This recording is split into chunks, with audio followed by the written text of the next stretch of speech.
Hello, good people of YouTube. Mountbatten here, and today we have your weekly replay video. Now this is a live... Ooh, my volume is up far too high for this. There we go.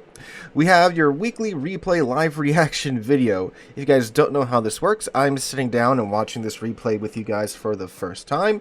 That way you guys get my genuine reaction to whatever it is that happens in the replay. So I haven't seen this beforehand. I don't know what goes on. It's generally a fun time. Now, we have the Allende, the Tier 8 Pan-American Light Cruiser. Now, the Pan-American Light Cruisers are a pretty solid line of cruisers. They have been surprisingly popular in clan battles, mainly because of their super heal that they can get a quick cooldown time on by using their combat instructions. You see that little icon in between his usual toolkit there at the bottom. When that bar is filled up, he can click that and he'll get a big old boost to the cooldown time of his heal. I know on the tier 10, yeah, it's 80% here too. So an 80% cooldown time to his consumables. So it's a pretty nice tool to have. Anyway, who is he? He is Cat Guy 2008, a member of T3, one of the T-Soft clans. We have several clans that if you are interested in joining, you can join a more competitive clan, or you can join a more chill clan. We have plenty of them, so link to that is also in the description down below. Now that I'm done shamelessly plugging the channel's clan. This is Cat Guy 2008, like I said, a T3 member. He is driving the Allende, or piloting, or captaining the Allende today. Cat Guy 2008, given that it's 2024, that could be the year he graduated high school, college, or the year that he was born. Who knows anymore? But anyway, he is in a pretty sucky situation, if you will gander. This is a full up tier, and this is a hard up tier. You've got 1, 2, 3 tier 8s per side, and a straight tier 10 game with, I think, 1 tier 9 per side too. Yeah, this sucks. This is outright suckish. Speaking of the tier 8s, here they are, you know, quivering together here in the back of the map, the Asashio and the Allende here. So yeah, this is a situation that outright sucks just across the board if you're in a tier 8 ship. So, not exactly ideal matchmaking. Now, according to the information sent in with the replay, Cat Guy supposedly makes the most out of it, and we'll see what happens here. But anyway, so the Pan American Cruisers, they are a pretty interesting mix of characteristics. You have the AP-only shells with the improved ricochet angles that you can find on the British light cruisers. And as you see there, you also have torpedoes, and you have radar like the American ship. So it's a pretty interesting bit of kit on these ships. And he has found a Shimakaze very briefly. See in radar range, maybe? He popped it? Yes, he has. I believe they have 9-kilometer radar. Let me get that up. Yeah, 9-kilometer radar and 3-kilometer hydro. So you catch the Shimakaze here right off the bat. That's pretty, you know, good. Catching their high-tier destroyer like that. One of their high-tier destroyers. Does overpin him, oddly enough, with the AP. And let's see. Ooh, someone took a big old chunk out of him. The Vermont absolutely god slaps him with the HE. That's good. That's good. Getting their Shimakaze down that fast. He did get torps out, but Cat Guy does have his Hydra up, as one should when one spots a Shimakaze that close. So you should have no problem dodging those torps. As you see there too, oh look, a submarine is also popping up over here. One of the two subs. Oh yeah, it's a double sub game too. 1 tier 10 sub and 1 tier 8 sub. So again, not exactly ideal matchmaking. The only thing that this matchmaking is missing to make it more miserable is a couple of CVs. So yeah. But anyway, as you see, the combat instructions do cool down very quickly. You lose that progress bar very quickly if you're not firing at the enemy ships. You charge that progress bar, as you see here, by hitting enemy ships. And speaking of enemy ships, that is the Petropavlos. Ooh, the Auckland detonates the friendly Shimakaze. That's also suckish. Now, the Petropavlovsk here, that's something to really chew on because it is an incredibly tough ship. He can only really chunk the superstructure with his AP shells, and when that gets saturated, he's going to be able to do just minimal amounts of damage to the Petropavlovsk. But he does have him to chew on here right now. He's keeping his eye open for that submarine that was trying to push up around that island right there. Now, there's also another Shimakaze that was spotted over here a little while ago. So a lot of evil things packing up on this side. Ooh, there's a Rhode Island too. That's also crazy. Tier 10 American battleship on the flank. Up, the Balau has been spotted. Is he within ASW range? No, he's just outside of ASW range. But he's just going to keep chewing on this Petropavlovsk. I mean, he is slowly whittling him down. Now, if you are in this situation in a low tier ship and you get double up tiered, it's actually, not as bad as it seems, because you get a 20% boost to your credit income when you are doing, and your income overall, like your XP income and your credit income, when you're doing damage to ships that are 2 tiers higher than you. So all this damage he's doing to this Petropavlovsk right now, he's getting a 20% buff to the normal amount of income that he would normally get if this was a tier 8 ship. So, it does definitely feel like it sucks. And it does, but you get a little bit of a nice, boost to your earnings because of it. Ooh, this doesn't look good. Okay, thank God they ran out. I'll say, I think he can eat 1 or 2 of those. His super heal will help him through a bit of that, but you don't want to do that if you don't have to, right? Alright, so situation is 2 friendly DDs down and the friendly submarine down to 2 DDs down now. The friendly booster did murder the black. Looks like that Shimakaze is going to go down, but I think that Marceau is also going to perish as well, that friendly Marceau. Yep, friendly Marceau just went down. Oh, that Shimakaze got away? That is not ideal. So this is arms race, if you haven't been able to tell. And the friendly team does have the buff advantage right now. I say that right as the enemy team picks up another buff. Oh, but there goes the Rhode Island goes up. Oop, there's the Balau. Murder, murder, murder, murder, murder. 9.7 kilometers away, so just outside of Cat's radar range. He could detect him if he gets within range, and that Balau is still on the surface with his radar. Obviously, you want to murder the submarines, because if you let those guys live until late game, that's a big problem. When you let probably these, no, not probably, the stealthiest class. Ooh, Z-46 gets murdered by the Balau torpedoes. Yeah, if you let the stealthiest class get away and survive until late game, that's just a pain to deal with. Popping radar, he does catch the Balau on the surface, you fool! Alright, murder with the guns. Balau trying to dive down, but thankfully Cat Guy does have both of his ASW squadrons out. A little bit of overlap there in the middle. He's going to get the double whammy with the shockwaves here. And there he goes. First kill of the game is the submarine. Very good move from Cat Guy there. Oh, the Auckland, the Commonwealth heavy cruiser has been spotted in his smoke screen.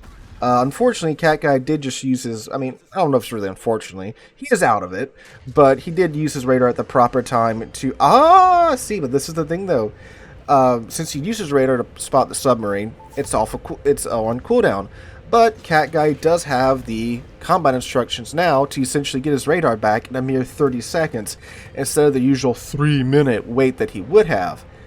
So, now, this Auckland's about to be in for a very unpleasant surprise here in the next 8 seconds. Now, the Pan American cruisers, they normally have extremely long cooldown times on their consumables because of the massive buff they get with the combat instructions.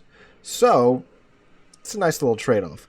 Alright, 9 seconds left because the combat instructions did run out. It'd be really funny if he just nukes him here with these torpedoes and doesn't even need his radar. It looks like the Auckland's just chilling there. Yep, sure enough, look at that. He gets him with a torpedo. Because the Auckland smoke is the crawling smoke screen. So, it follows his ship around. But his ship's not moving. It's right there. Alright, get him. Improved AP pins, go. There we go. 2 Citadels to the Auckland's Citadel. Get some fire on Cat Guy. He had HE loaded. That, okay. One would think you would have AP loaded if you know that the enemy light cruisers that close, and the Auckland is a heavy cruiser and it can very well murder light cruisers quite well. Alright, Worcester though, this is essentially what the Pan American line is based off, a bunch of proto-Worcester designs. So now you have essentially the prototype fighting the final version, but the prototype has a lot more health. He's getting good pins on him. Worcester's getting a little bit too greedy, trying to get, ooh, Worcester gets again murdered by the Vermont. That is the second time the Vermont has stolen Cat Guy's kill. Alright, so situation update. Still pretty even. Both sides have a decent amount of buffs. Both sides are down half of their team. We're at the 10-minute mark. So this seems to be a pretty well-paced game so far, in a really close game. Right now, the friendly team has the HP advantage. Enemy team has the eyes advantage because they have three DDs and one sub up. Friendly team only has one sub and one DD left alive. The friendly Zhao, oddly enough, is capping the... Oh, Shimakaze, get him. Get him. Don't let him murder your U-190. The Zhao is capping, oddly enough. Zhao's normally played from the back. But this Zhao's a Chad Zhao, and he said, well, I'm going to go just sit in the middle of the cap and take the cap. I mean, he's not spotting anything, so I don't think he's spotted by anybody. Maybe the Yu Yang, but I mean, hey, he's taking the cap. He's fairly healthy for the time being. Up there he is. Get him. That's that Shimakaze that slunk away earlier. Alright, so Cat did grab a buff, got an HP buff, and there we go, takes out the enemy Shimakaze, which brings the enemy team down to a cruiser and 3 destroyers left at this point. But unfortunately, the friendly team does lose the Zhao. Our hero Zhao is no longer with us. Oh, Petropavlos within 10 kilometers. That is not something you want to see in any ship in the game. Alright, he's angled, he's turning out. Thankfully enough for the Petro's shells to either bounce or I think he got some overpins on the side there. Yeah, Petro AP. Uh-oh. Can he get away? Maybe? Is he really going to... Oh, no. He does get beached on the island. Thankfully, he's pretty steeply angled, so the Petro shells should just overpin or bounce and won't nuke him. Hopefully. He might be able to slink away behind the... Ooh, dang. So the Petro's just chunking superstructure just a little bit there, but I mean, it's still Petro AP. It still hurts even with the overpins because of the alpha damage. And there goes one of his turrets. Thankfully, he is unspotted now. So, Petro can no longer abuse him. Yeah, look at that dispersion from Petro when it's not locked on. He's getting his rear turret out on Petro a little bit there. So some little light kisses to the superstructure, but the island does get in the way. Okay, so he's managed to escape his Petro-Pavlos encounter with most of his life intact. Now he's just gotta get off this island. And it's around the beach. There we go. So the mid cap is open. Well, I should say the cap is open. And you want to take that cap as quick as you can because that does give you an insane income of 10 points every click, which every click is every second. Actually, every tick, which is every second. But there's the Petropavlos again. He pokes the bear yet again as he runs for his life. Oh, I get some actual good pins there on the Petro. Surprisingly so. I mean, it does have improved AP pins, but Petro's a pretty tough cookie to crack, especially when you're in a light cruiser that doesn't have any HE. But yeah, you do want to get that cap as quick as possible because of the points income. I mean, look how close they are in points right now, 310 to 390. So this is a really close game, especially when it comes to points. And again, look at the buffs. Both teams have a very healthy amount of buffs at their disposal right now. Usually what happens in arms race, a team gets, you know, a clear advantage when it comes to the buffs, and naturally as the game goes on, they're the guys that win the match, but it's really, really even right now, which is impressive. And the enemy team does have the healing buff advantage because they have 2 healing buffs to the friendly team's 1 healing buff, and that's helping those destroyers out a lot right now. Because destroyers, you know, typically, you know, you eat, you know, little bit of damage here, a little bit of damage there. It doesn't seem like too much damage at one point, but it certainly adds up by the end of the match. And when you're low HP in a DD, you can't really be too brave because you got to stay alive, because you still need to provide your team with spotting and such. But if you have more HP, you can be a little bit more cavalier with, you know, getting a little bit closer to that ship and you're dumping your torpedoes, maybe opening up on that guy with your guns, because you can do that, because you have the HP to do that. Alright, radar is out, catches the Yu Yang. Speaking of, again, health, look at that. Yu Yang's almost at full HP, full health there, and it is still healing. But he catches the Yu Yang, the Yu Yang goes for the health, for the HP buff, again. And again, what that HP buff does, it increases the maximum amount of HP on your ship, which then increases the amount of HP you're getting back with your heal, because your heal, you know, regenerates a certain amount of your total HP per second. So the more total HP you have, the more healing you're getting. Ah, Petro's coming around the corner, 3 kilometers away, but he is distracted. His guns are looking at, I don't know. Oh, the U-190. U-190 saves the day by taking out the Petropavlos. Look at that. Look at that. Cat saved the U-190. U-190 just saved Cat. We love to see it. We love to see it. Alright, so the Petro's dead, thankfully. But that is an Akazuki, a very angry Akazuki that has a full reload buff going for him. And a Yu Yang in the middle. Which is, well, I mean, if Cat had more radar, it wouldn't be too much of a big deal, but he doesn't have any radar left. He does have a couple charges of Hydroacoustic Search left, but it's just kind of personal use Hydro because it's that 3-kilometer Hydro. So, they do still have a Vermont, they do still have a Mecklenburg, but those DDs are about to get that A-cap. That A-cap's about to bring the enemy team a hell of a lot of points really quickly. And I swear to God, if you beat you again, Cat, don't do it. Don't do it. Slink on by. Slink on by. Think then. Oh, he beached again. A captain after my own heart. If you guys have watched my streams when I can stream, when my internet is not being dumb. I'm no stranger to running into islands. Alright, popping his Hydroacoustic Search because he probably does have some torpedoes heading toward... Yep, look at that. Look at that. There's them Yu Yang deep water torpedoes. Them things hurt. Alright, he's getting around the outside of this one. Throw the rudder hard over. Okay, Cat. That's a little close for comfort.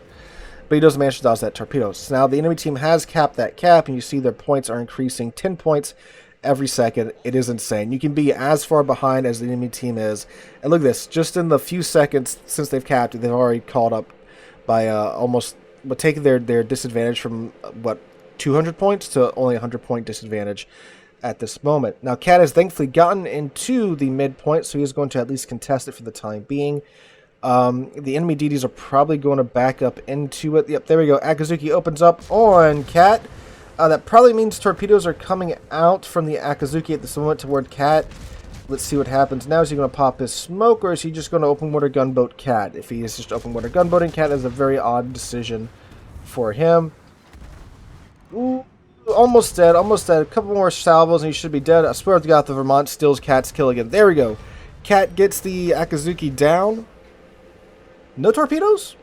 Really? That's weird. Normally when destroyers do that, they do that because they want you to sail broadside with all your guns on them because they have torpedoes coming out towards you. But that Akazuki just had a death wish, apparently. Very odd behavior there. Now, I do believe Cat was at low HP, so the Akazuki probably thought, with all these reload buffs that I have, I can probably murder him down. Which, if it wasn't a light cruiser, maybe. But it was a light cruiser.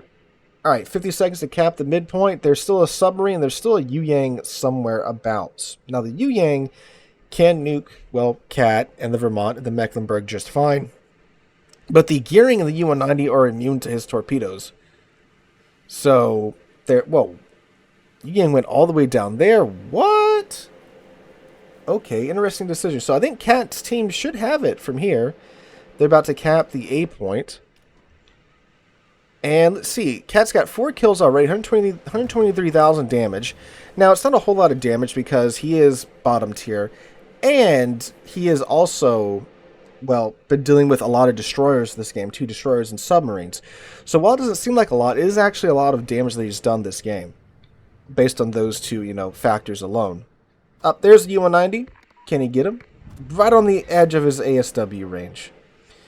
He's also, as you can see, prioritizing taking and securing the cap rather than the damage. Because, you can sink the U-190, but it doesn't matter if the U-Yang comes back, takes the cap, and murders your team. Oh, as I said, he sells out of the cap. Oh, it's a radar U-Yang. Ah, this is a brave man. Okay, there's the other ASW charge out. Right on the oil slick for the U-190. Now, as long as someone's in the cap, it's alright to go and farm a little bit. But ideally, you do want to secure it, obviously, before doing something like this. Oh, there's a Yu-Yang as well.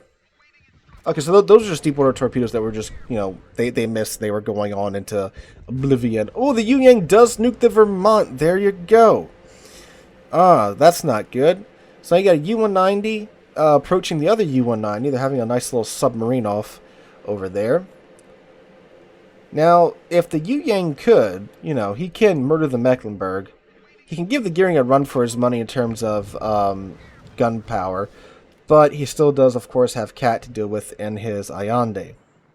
Cat's pushing up, trying to murder the U-190 and the Yu-Yang. Okay, Yu Yang selling over. Oh, there we go. Kraken Unleash. Oh, 5 seconds left on the clock. I didn't even realize. And the Yu Yang does murder the friendly U-190, but ain't no time left because that is time. 129,000 damage done. 5 kills. Confederate and Kraken. He probably got Dreadnought too from the damage he took. Yeah, there you go. You got Dreadnought. All right, so again, Confederate, Dreadnought, Kraken, or is that High Caliber? No, that is Confederate. Okay. And he is number 1 in the team with a 3,200 base XP game because, look, killed an Akazuki, did 14k to him. Killed a Bilal, did 8k to him, that's most of his HP. Killed a U-190, did 5k to him, it's over half his HP. Killed a Shimakaze. Murdered the Auckland as well. So, no, he's going after cruisers and murdering destroyers and such, which are you know, some of the most important targets to murder. Farming battleships for damage is fun. Unless you're the battleship player, then it's actually, you know, psychological abuse. But yes, you do get big numbers for that, but that doesn't really win your games. Murdering cruisers and destroyers is what actually wins your games. Mainly murdering destroyers is what wins your games. So that's what Cat did, and lo and behold, they won. So Cat, thank you for sending that in. A very good game in a hard double up tier. Again, I mean, look at this. He was one of 3 tier 8s on either side. The rest are tier 10s and then 1 tier 9. So that is, again, definitely a sucky situation to be in, but he made the most of it, got top of the team, 5 kills, Kraken Unleashed, and all the good stuff. So guys, if you have replay you'd like to see featured here on the channel, you can send it into the link in the description down below. You might find yourself here on the channel. If you have a goofy game, a really good game, or something like this, you can see yourself here up on screen. So anyway guys, hope you guys have a wonderful Saturday, wonderful rest of your week. I hope to catch you guys in the next one.